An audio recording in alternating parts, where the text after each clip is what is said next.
E eu gostaria de convidar você a abrir a sua Bíblia no Salmo de número 66. Será nele que nós iremos refletir a palavra de Deus nessa noite. Faremos toda a exposição no Salmo de número 66. Contudo, para a nossa leitura e introdução desta reflexão,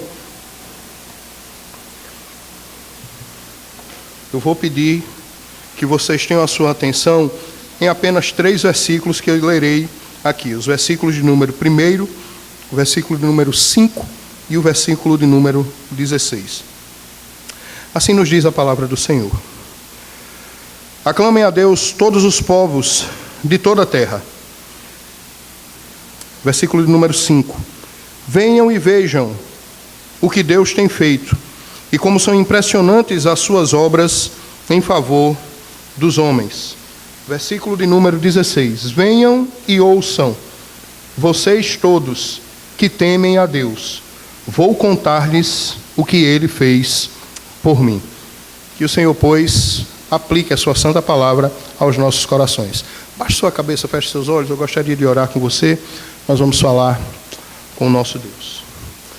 Amado Deus e Pai, quero te louvar, te engrandecer, te agradecer por estar nesta igreja, pelos anos em que aqui servimos, por esse tempo tão singular nas nossas vidas, te agradecer por, juntamente com os irmãos dessa comunidade, ter sido muito feliz aqui. Te agradecer pela formação que o Senhor me permitiu, por essa igreja ter nos abraçado, investido no nosso ministério, no início da nossa carreira ministerial, e principalmente, meu Deus, por poder vê-la frutificar no dia de hoje e levar o Teu Evangelho, não só no lugar onde ela está plantada, mas também em distintas regiões do território brasileiro e até mesmo fora dele. É muito bom, Senhor, nós vermos a igreja do Senhor, de fato, cumprindo a missão, fazendo o nome do Senhor conhecido em todas as terras, reconhecendo a sua forte mão na sua condução na história e permitindo, concedendo aos teus filhos um ambiente favorável, propício para a adoração, onde os mesmos venham a trazer ofertas votivas, onde os mesmos venham a estar dedicando, meu Deus, toda a gratidão dos seus corações por aquilo que o Senhor é e faz na vida de cada um deles. Ajuda-nos a compreender a maravilhosa graça da qual nós podemos constatar neste salmo, de que o Senhor é o Deus de todos os povos, o Senhor é o Deus do seu povo, mas o Senhor também é o nosso Deus pessoal, e por isso nós te pedimos que o Senhor possa falar ao nosso coração, de forma pessoal, íntima, daquela maneira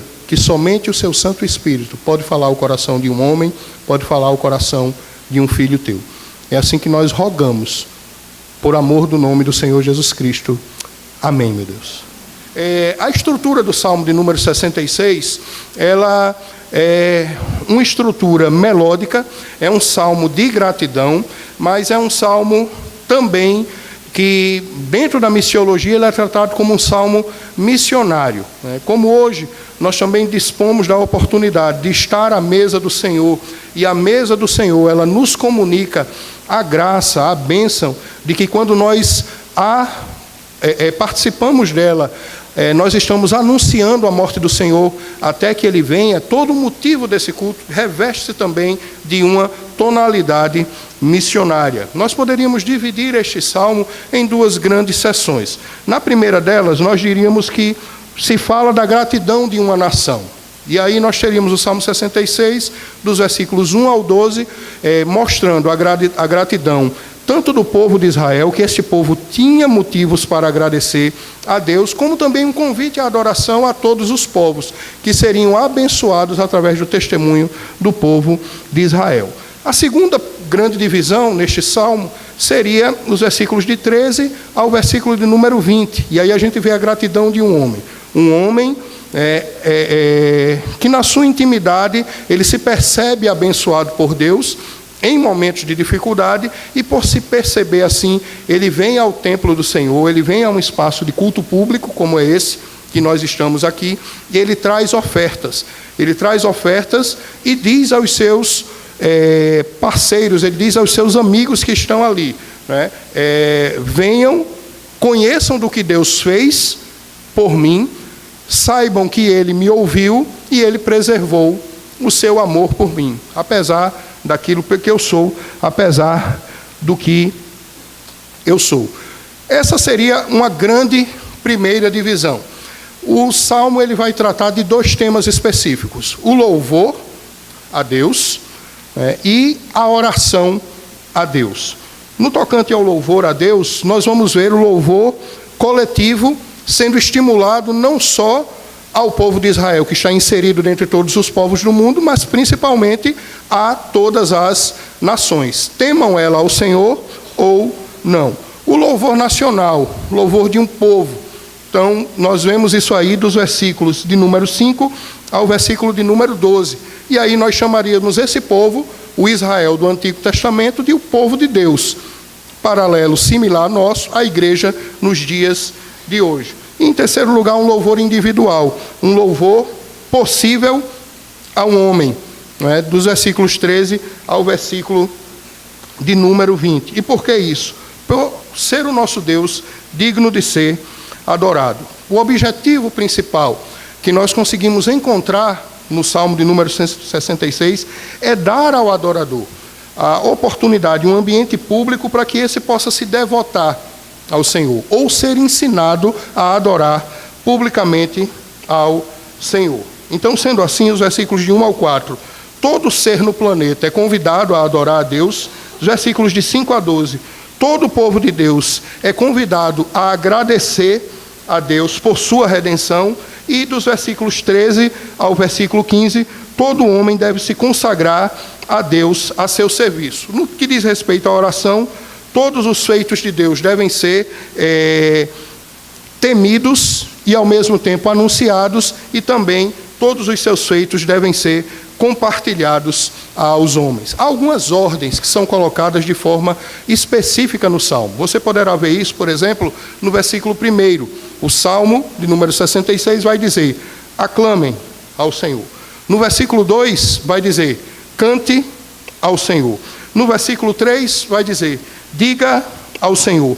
No versículo de número 8 vai dizer: fale bem do Senhor, bendiga ao Senhor, faça ressoar a sua voz. No versículo de número 5, venham e vejam. No versículo de número 16, venham e ouçam. Diante de toda essa estrutura, eu queria propor algo para nós nessa noite. Queria propor que nós venhamos a refletir sobre a convocação, convite e consagração de Deus através do Salmo 66.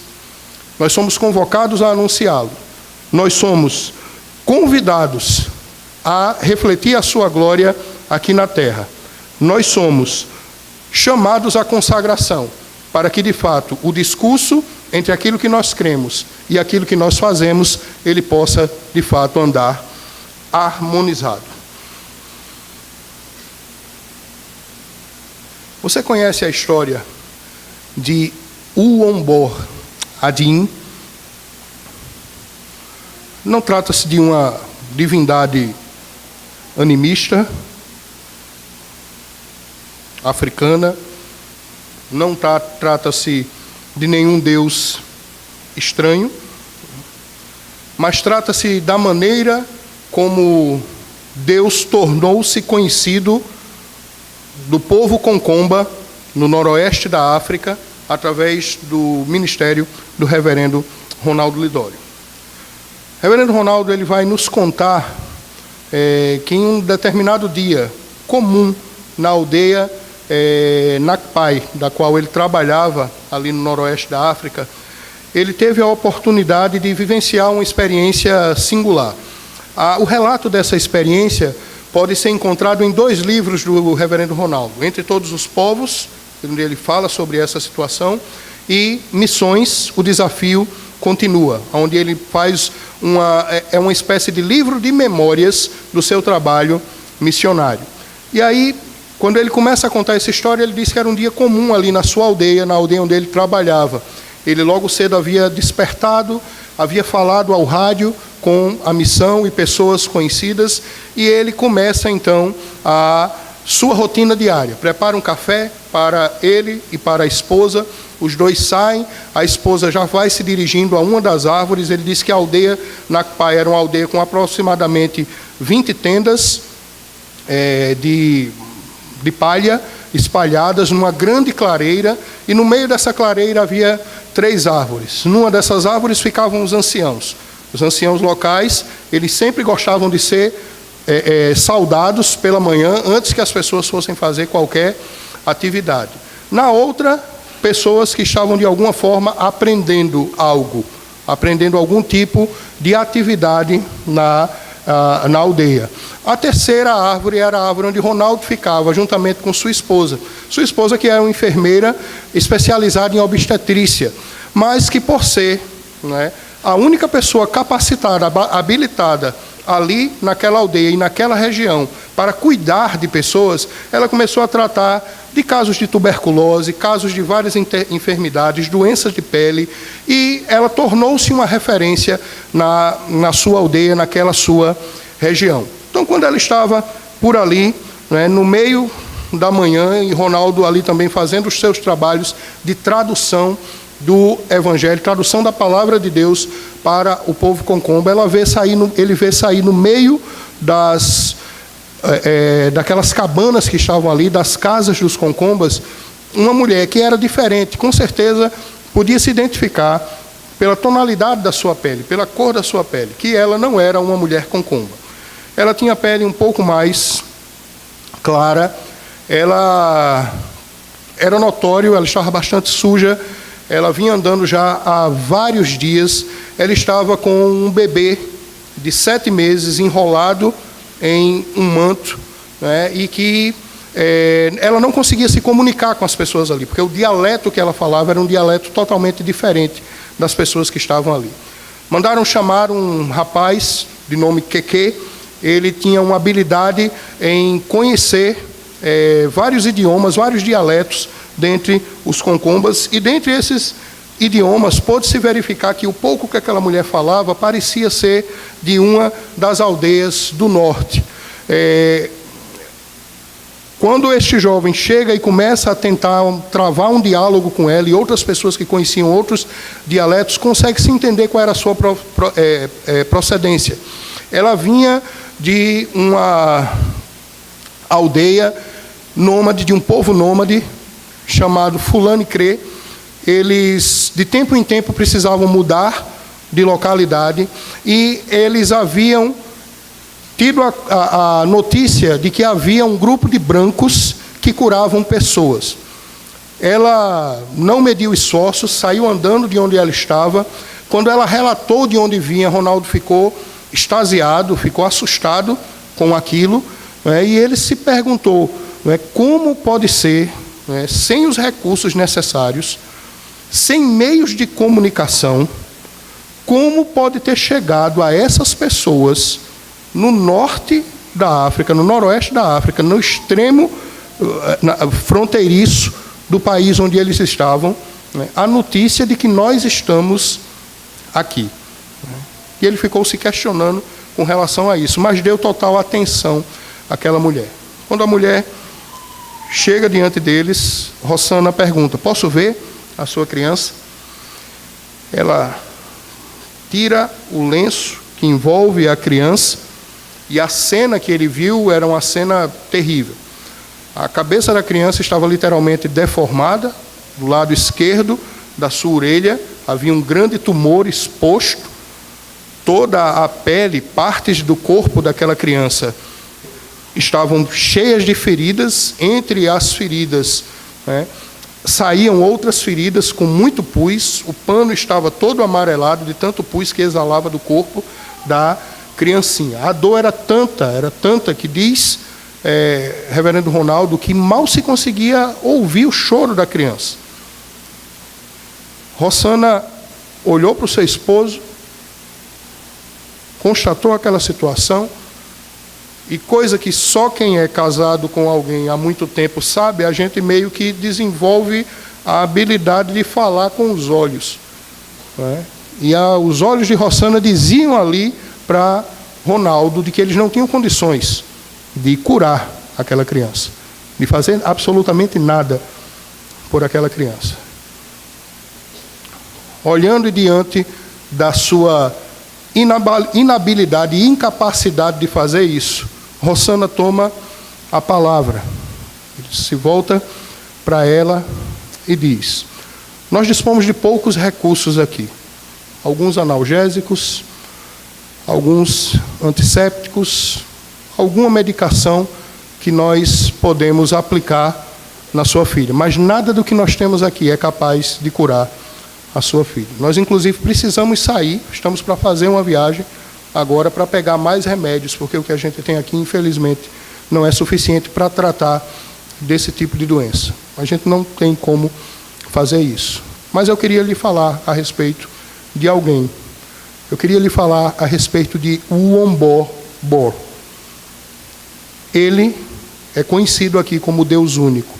Enquanto ela falava, claro, aquela mulher não entendia de imediato, porque eram várias pessoas que precisavam falar e traduzir Rosana para ela. E ali Rosana falou a respeito de Deus, o Criador de todas as coisas, do seu amado Filho Jesus Cristo, que foi enviado ao mundo para pagar o preço dos pecados dos homens, para tomar sobre si as suas enfermidades, para lhes dar a paz da qual o mundo definitivamente não tinha como lhe dar. E que ele era o único ser poderoso o suficiente para curar a filha daquela mulher. Aquela mulher, ao ouvir das notícias a respeito de que não havia cura para o seu filho, ela baixou a cabeça, ficou desanimada, mas ouviu atentamente a possibilidade de Uombor curar a sua filha. Após ouvir, Rosana olha para ela e pergunta: você crê? A resposta de qualquer mãe que ama o seu filho, que faz o sacrifício que aquela mulher fez: eu creio. Ali, eles oraram por ela. Rosana disse que a quantidade de mercúrio que eles tinham era tão pouca para atender possíveis enfermidades de outras aldeias, pessoas que vinham para a aldeia onde eles estavam, que ela diluiu o mercúrio em água, limpou as feridas da criança, despediu aquela mulher e ela foi embora. Era tudo o que eles tinham para fazer. No primeiro ponto dessa mensagem, queridos, eu gostaria de falar para vocês a respeito do Deus de todos. O Deus de todos, Ele convoca-nos a adorar o seu nome.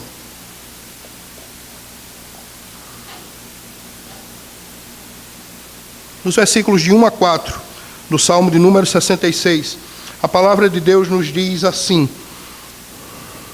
aclamem a Deus todos os povos da terra, cantem louvores ao seu glorioso nome, louvem-no gloriosamente. Digam a Deus quão temíveis são os seus feitos, tão grande é o teu poder, e os teus inimigos rastejam diante de ti, toda a terra te adora, e canta louvores a ti, canta louvores ao teu nome. Deus é apresentado aqui como Deus universal, um Deus que deve ser aclamado. Essa expressão é uma expressão similar que se encontra no Salmo de número 100, aonde a palavra de Deus diz: celebrai com júbilo ao Senhor. É o jubilate do saltério.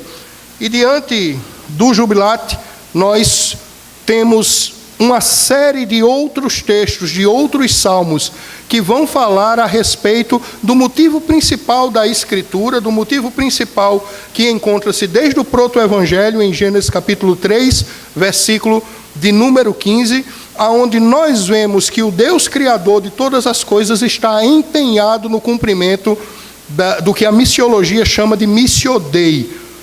A missio Dei é, na realidade, a missão de Deus. E ali em Gênesis capítulo 3, versículo do número 15, Deus está empenhado, e Ele diz, através da sentença que Ele dá sobre todos aqueles que estiveram envolvidos no evento do primeiro pecado, Ele dá a seguinte sentença para eles: o descendente da mulher nasceria, e ele esmagaria a cabeça da serpente. Ela lhe feriria o calcanhar, mas ele esmagaria a sua cabeça. Dali em diante, a Missio Dei, ela passa a ser conhecida pelos seres humanos. E ela é a missão de Deus.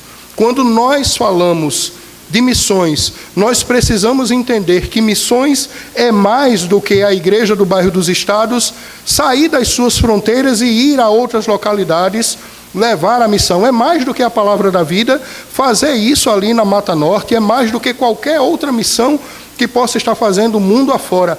A Missio Dei é Deus na gente, empenhado em salvar a sua criatura e salvar a sua criação. A missão tem muito mais a respeito, tem muito mais a dizer a respeito do empenho de Deus sobre isso do que propriamente do nosso empenho. Pode ter certeza que outras gerações também passaram por essa igreja e que talvez hoje não estejam mais militando tanto pela causa do Evangelho como vocês agora o estão. Mas a missão, ela nunca vai parar de acontecer, ela nunca vai parar de ser feita, porque a missão diz respeito a Deus e não a nós. Ainda que nós paremos, a missão continuará, porque é Deus quem está empenhado nela. Aquilo que os irmãos estão fazendo aqui, de fato, reverbera mundo afora. Os irmãos não têm noção do que a partir desse lugar tem acontecido mundo afora. Eu posso testemunhar um pouco disso. Eu vim agora no carro e Érica me lembrou uma coisa muito interessante aqui. Érica já faz alguns anos, acredito que pelo menos uma década quase, né? Ou um pouco mais talvez, que ela escreve para a editora, né? Ela escreve para a editora da nossa igreja, a Casa Editora Presbiteriana, que é a Cultura Cristã, né? Hoje chama-se de Cultura Cristã. Ela escreve as EBFs, junto com Flávia e com Márcia Barbuti, que é a pessoa desta divisão dentro da Cultura Cristã, né? Que escreve as EBFs. Todas as EBFs que elas escreveram até agora, né, foram feitas primeiramente aqui, nessa igreja. Todas as EBFs foram feitas primeiramente aqui. A Igreja Presbiteriana do Bairro dos Estados, né, foi cobaia, né, de todas essas EBFs, cometeu todos os erros possíveis na ocasião. Isso foi repensado, foi repaginado, e hoje, né, Érica um dia desse estava me dizendo: Xande, olha isso aqui. Ela mostrou a imagem lá, a foto. Era um EBF sendo feita numa tribo indígena. Tem EBFs dessas que estão sendo feitas por irmãos nossos da igreja fora do país. Ano passado, eu estava trabalhando em um projeto do qual os irmãos estão envolvidos, no Cariri Paraibano. Os irmãos estão plantando igrejas no Cariri Paraibano, através do seu presbitério, ajudando, inclusive, o trabalho da Igreja Presbiteriana de Monteiro, que é uma igreja presbiteriana do nosso estado, mas ligada a um presbitério de Pernambuco. Eu me encontro todos os meses com o reverendo Altino, criamos uma amizade hoje, né, muito próxima. E é um trabalho do presbitério de vocês.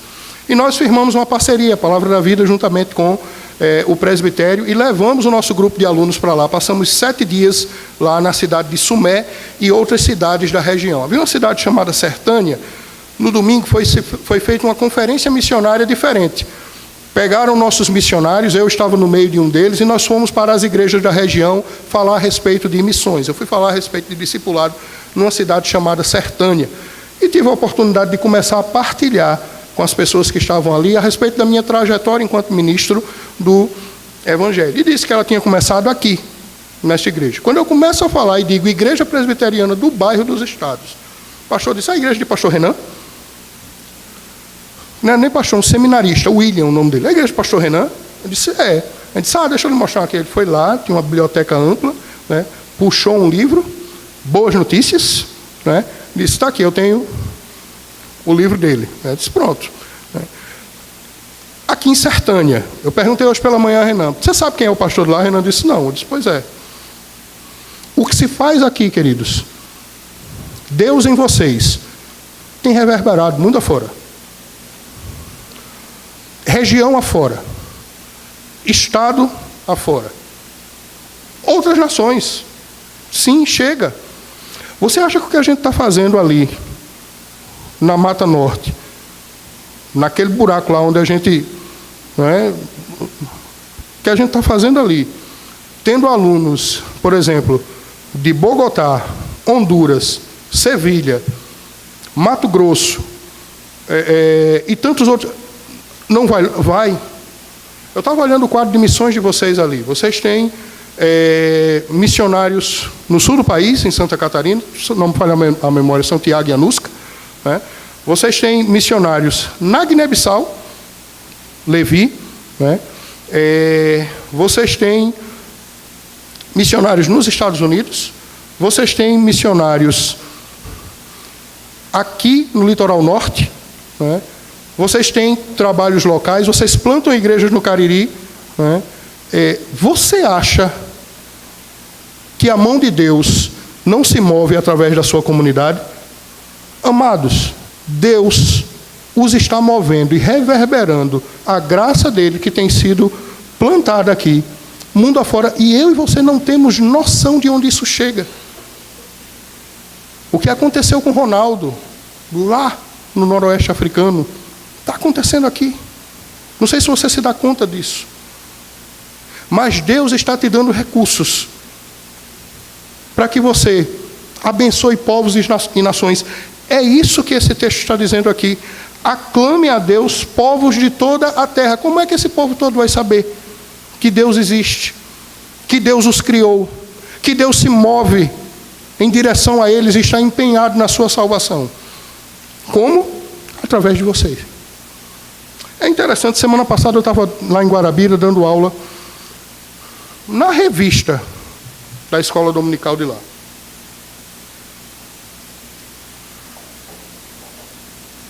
Eu me lembro que houve um tempo na minha vida que eu era meio preconceituoso com revistas de escola dominical. Eu achava elas muito encaixotadas. Mas eu peguei essa lição, o reverendo Cláudio me deu ela, e era baseada no livro do Êxodo, capítulo 3, versículos de 1 ao 11. É aquela passagem em que Deus, ele manda que o povo de Israel, capítulo 11, de 1 a 3, em que Deus manda que o povo de Israel, antes de sair do Egito, vão nos seus vizinhos e eles peçam a eles ouro, prata e bronze. A Bíblia diz que o povo, já tinha acontecido as 9 pragas, eles estão se preparando para sair, a 10ª vai acontecer. Que o povo de Israel encontrou favor da parte de Deus entre os egípcios. A 10ª praga ainda não tinha acontecido. A Bíblia diz que os oficiais egípcios, assim como também o povo da terra, tinha Moisés em grande estima. Só quem tinha problema com Moisés era o faraó. Somente. Então eles foram lá e eles pediram. O povo deve ter imaginado, eles estão tudo doidos, o faraó não vai deixar eles sair, mas entregaram ouro, prata e bronze.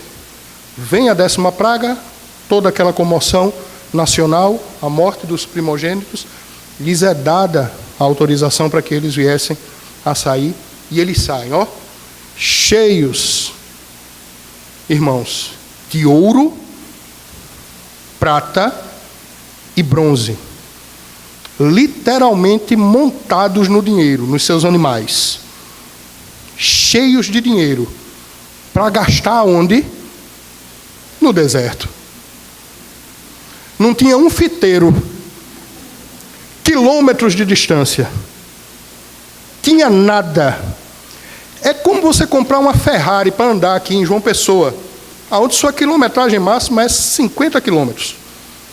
Você tem um carro que faz uma distância estrondosa em pouquíssimo tempo, né? Mas você tem uma limitação de velocidade. Então, para quê? Eu prefiro o meu Sandero 1.0. Né? Faz o mesmo efeito, anda nas ruas do mesmo jeito. Né? Havia um propósito para aquilo. Todo aquele ouro, toda aquela prata, todo aquele bronze. O que é que aquilo se transformou no deserto? Nos utensílios do tabernáculo. Por que Deus abençoou o seu povo? Para que o seu povo abençoasse a sua obra. Por que Deus abençoa você? Para que você abençoe a obra dele. Por que Deus lhe supre? Para que a obra dele venha a ser suprida. Porque Deus é bom com você, Ele ama e não tem lhe deixado faltar nada, para que você entenda que tudo que você precisa na sua vida é dele. E de mais nada, absolutamente nada mais. O convite à adoração de todos os povos, o convite à nossa adoração, é para que todos os povos venham a conhecer do amor de Deus, através do Deus que se move em nós. Digam, aclamem, cantem, bendigam, falem de mim, sigam fazendo missões. Queridos, já e ainda não. De fato, já Deus é conhecido por toda a terra. E ações como as que vocês têm feito o tornam conhecido em toda a terra. Ainda não, haverá um dia que todo joelho se dobrará e toda língua confessará que Jesus Cristo é o Senhor, para a glória de Deus. Enquanto isso não acontecer, nós devemos estar empenhados na missão. É isso que o Senhor demanda de nós. Ele não é só o Deus de todos os povos, mas Ele é também o Deus de muitos, especialmente aqueles muitos que são chamados de seu povo. Os versículos de 5 a 12, ele diz: venham e vejam o que Deus tem feito e como são impressionantes as suas obras em seu favor, ó filhos dos homens. Seu povo é chamado a recordar a travessia do Mar Vermelho, mas não só a travessia do Mar Vermelho, como também a travessia do Rio Jordão na terra.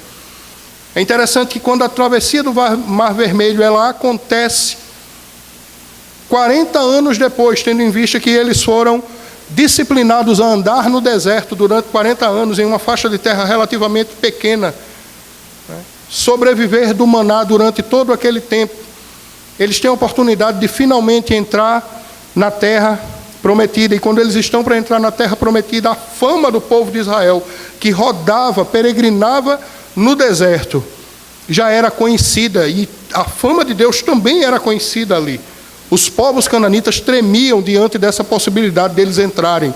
E quando eles entram, atravessam o Rio Jordão, em terra seca, desfaleceu-se o ânimo daqueles povos. Sim, o mesmo Deus que amolece o barro é o Deus que também endurece o barro. Deus se faz conhecido através da pregação do Evangelho. O Evangelho que salva é também o Evangelho que julga, é o Evangelho que condena. Anunciar o Evangelho envolve essas duas facetas. A dureza do anúncio do Evangelho, a necessidade de que pessoas sejam salvas, que pessoas sejam alcançadas. No versículo de número 6, ele não só tem o poder, mas ele igualmente tem vontade de salvar o seu povo. No versículo número 7 diz: ele governa para sempre com seu poder, seus olhos vigiam as nações, ele é o governante supremo, seus olhos estão vigiando tudo que acontece mundo afora. Deus não está indiferente a toda essa malignidade que há no mundo.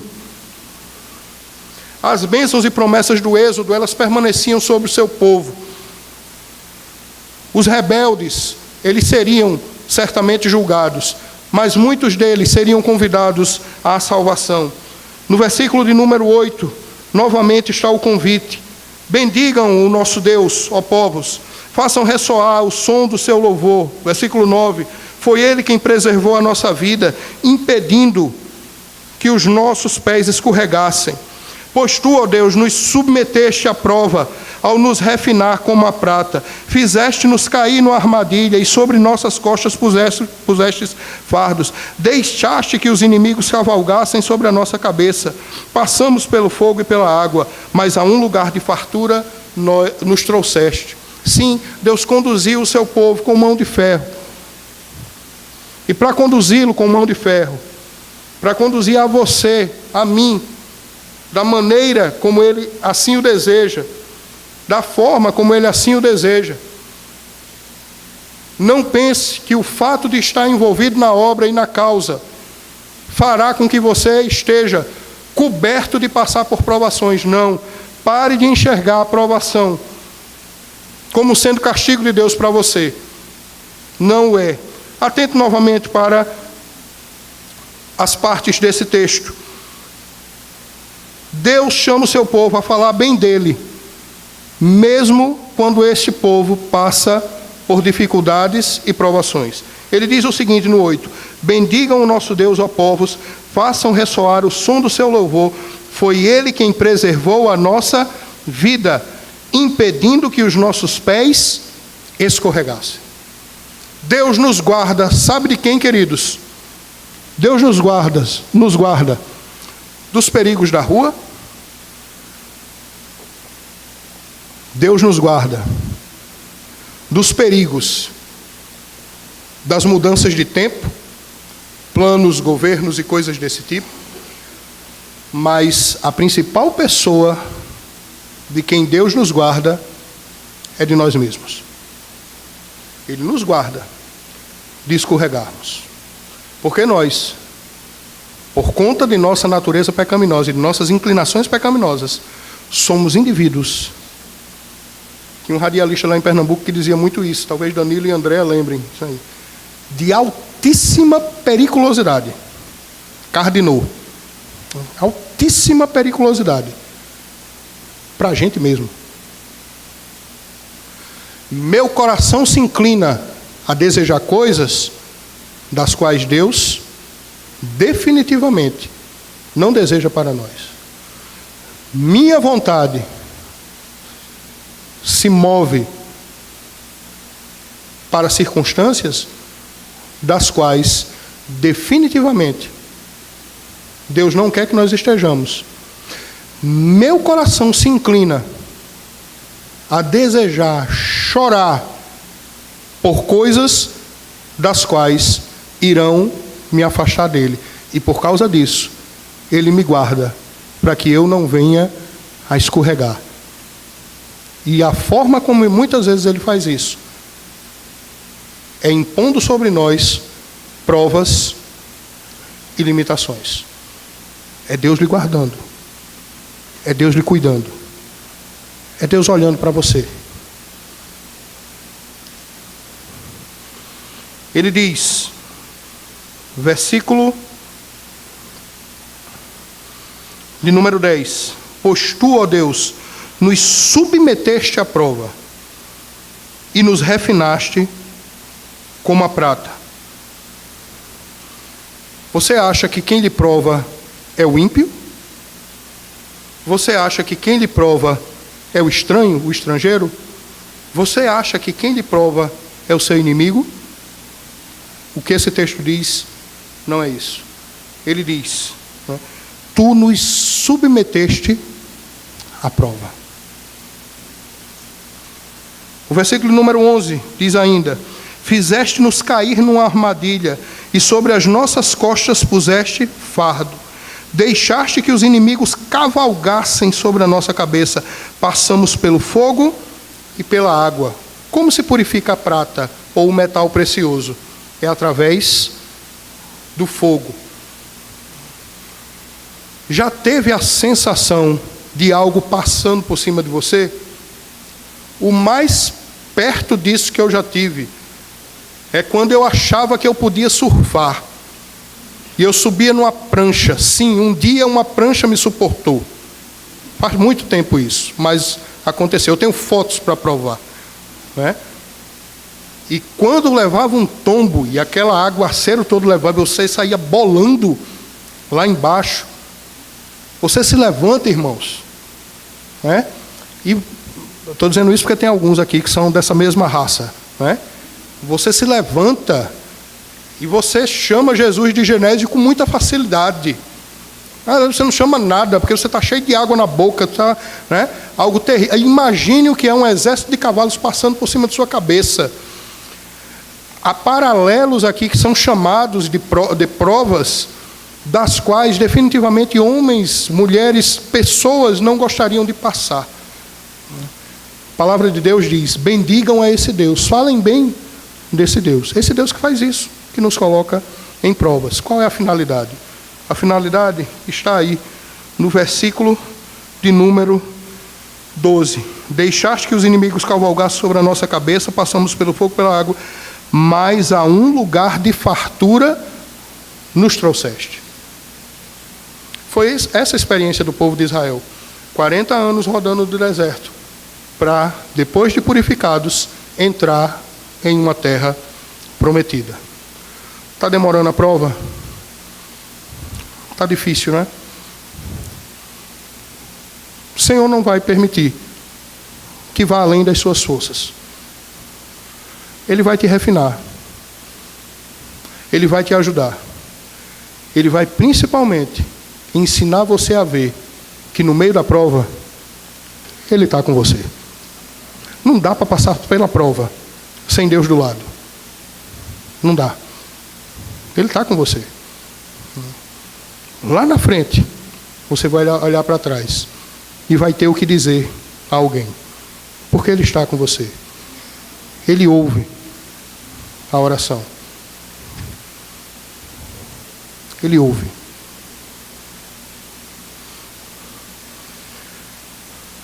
Feito isso, nós vemos a terceira parte dessa passagem, onde Deus diz que Ele não só é o Deus de toda a terra, Ele não só é o Deus do seu povo, mas Ele também é o Deus pessoal do adorador. A partir do versículo número 13. Para o teu templo eu virei com holocaustos. Cumprirei os meus votos para contigo, votos que os meus lábios fizeram, e a minha boca falou quando eu estava em dificuldade. Oferecerei a ti animais gordos e holocaustos, sacrificarei carneiros, cuja fumaça subirá a ti, e também novilhos e cabritos. Aqui nós temos o ambiente do culto público, nós temos o ambiente da adoração. E este homem que chega diante da casa de Deus, ele lembra, ao olhar para a história, que o Deus que guiou o seu povo, que cuidou do seu povo, que chamou o seu povo a confiar nele no meio das provas, também lhe permitia uma experiência similar. Esse homem vai chegar diante de Deus e ele vai oferecer com gratidão sacrifícios, ele vai trazer ofertas ao Senhor. Ele vai chegar na casa do Senhor e vai chamar os seus inimigos a adorar ao Senhor, os seus amigos a adorar ao Senhor. Versículo número 16, ele vai fazer o convite, assim como foi feito ao louvor das nações e do povo de Deus, no versículo 5. Venham e vejam. Aqui no versículo número 16, ele vai dizer, venham e ouçam. O primeiro convite no versículo 5 é o convite para que se olhe para a história. Agora, olhe para o que está acontecendo na minha vida. E aí ele vai dizer no versículo 16, venham e ouçam, todos vocês que temem a Deus. Eu vou contar-lhes o que Ele fez por mim. A Ele eu clamei com lábios, com língua o exaltei. Se eu acalentasse o pecado no coração, o Senhor não me ouviria. Mas Deus me ouviu, deu atenção à oração que eu lhe dirigi. Esse homem vota ao Senhor, esse homem traz a sua oferta ao Senhor. E ele diz, nos dias de dificuldade, eu orei ao Senhor. Eu não fiquei chorando por aquilo que eu não podia ter. Eu não fiquei desejando aquilo que me afastaria de Deus. Eu não acalentei o pecado no meu coração. Deus me ouviu. É isso que ele está dizendo. Sim, é isso que ele está dizendo. Deus não ouve pessoas que aninham o pecado nos seus corações. Mas há aqueles que, arrependidos, entregam-se ao seu comando e governo. Ele ouve as orações. Ele não os deixa sem resposta. Se é hora, se é ocasião de abandonar alguma tendência ou decisão pecaminosa, abrir mão de algo que está lhe afastando de Deus, faça isso sem demora. Faça isso sem detença. Deus lhe ouvirá o clamor. Deus estará com você na prova. Deus lhe livrará. Deus guardará você para a chegada a um lugar de descanso, de alívio. Diz a palavra de Deus, não só isso, mas no versículo número 20, E eu queria que vocês lessem ele junto comigo. Vamos ler? Louvado seja Deus, que não rejeitou a minha oração, nem afastou de mim o seu amor. Há perdão para aquele que se arrepende. Há reconciliação para aquele que está afastado, mesmo longe da casa de Deus. Mesmo que esteja vagando pela casa de Deus, presente com os pés, longe com o coração. Deus não afasta o seu amor daqueles que de fato oram pelos seus motivos, pelos motivos de Deus, desejando a glória de Deus. Você já orou e conhece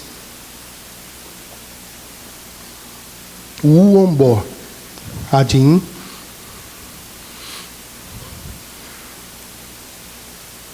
Ao final de um dia, Reverendo Ronaldo conta que, passados 4 dias, ao final de um dia, ele olha por entre as cabanas e ele vê novamente aquela mulher vindo. Ela dirige-se rapidamente a eles. Ele só teve uma conclusão, né? A criança morreu. Quando aquela mulher chega diante deles, ela abre os seus olhos sorriam. E ela repete a única frase que ela sabia dizer na língua concomba: Uombó Adim. Ela tira o lenço de volta daquela criança. E a criança está dormindo. A cabeça da criança não estava mais deformada. O corpo da criança estava limpo. As chagas estavam descascando. Era a prova de que aquela criança tinha sido curada. Aquela mulher, sorrindo, sai por cada uma daquelas cabanas de palha, repetindo essa frase e mostrando a filha dela para eles. Uombó Adim. Deus ouve. Deus ouve. Deus ouve. Deus ouve, meu irmão e minha irmã. Deus ouve. O Senhor ouve a sua oração e não afasta de você o seu amor. Creia somente. Ande com o Senhor. Ele andará com você no meio da prova. Isso não é discurso triunfalista não, tá, gente? Isso aqui é a palavra de Deus. É a palavra do Senhor. Deus ouve. Baixe sua cabeça, feche seus olhos. Quero orar por você. Eu quero orar com você. Vinde e ouvi, povo de Deus. Senhor, nós queremos testemunhar do Teu amor na terra. Queremos testemunhar do Teu amor em nós. Queremos testemunhar do Teu amor através de nós. Nós somos colocados nesse planeta, nessa geração, nesse momento, traço da história, para cumprir com um propósito. Seus propósitos sobre nós são bons, eles glorificam o Teu nome. Nós te pedimos, Deus, ajuda-nos a não nos deslumbrar com as coisas que esse mundo tenha para nos oferecer. Ajuda-nos a compreender que aquilo que temos, o Senhor assim nos dá, para o louvor da sua glória. Ajuda-nos a compreender que o Senhor não está indiferente, mas o Senhor, ao contrário, quer ser honrado em nós. E envida todos os esforços para nos transformar. Ajuda-nos, ó Senhor, a crer que nenhuma das nossas orações cai por terra, mas o Senhor as escuta todas. E dessa forma, que nós venhamos a reconhecer ao Senhor. Assim como diz o texto inspirado, assim como diz o teu servo no livro de Provérbios, confia no Senhor de todo o teu coração e não te estribes no teu próprio entendimento. Reconhece-o em todos os teus caminhos e ele endireitará as tuas veredas. Não seja sábio aos teus próprios olhos. Teme ao Senhor e afasta-te do mal, pois isso será refrigério para o teu corpo e saúde para a tua alma. Senhor, ajuda-nos na fraqueza da nossa fé. E que se há alguém aqui, nesta noite, vacilante, temeroso, sim, meu Deus, é próprio do homem, incrédulo, nós pedimos que o Senhor, através da sua palavra, possa lhe renovar o ânimo, possa lhe alentar o coração e lembrar a ele, através da Sagrada Escritura, que o Senhor ouve as suas orações. É assim que oramos, é assim que a Ti devotamos a nossa confiança. Em Cristo Jesus. Amém, Senhor.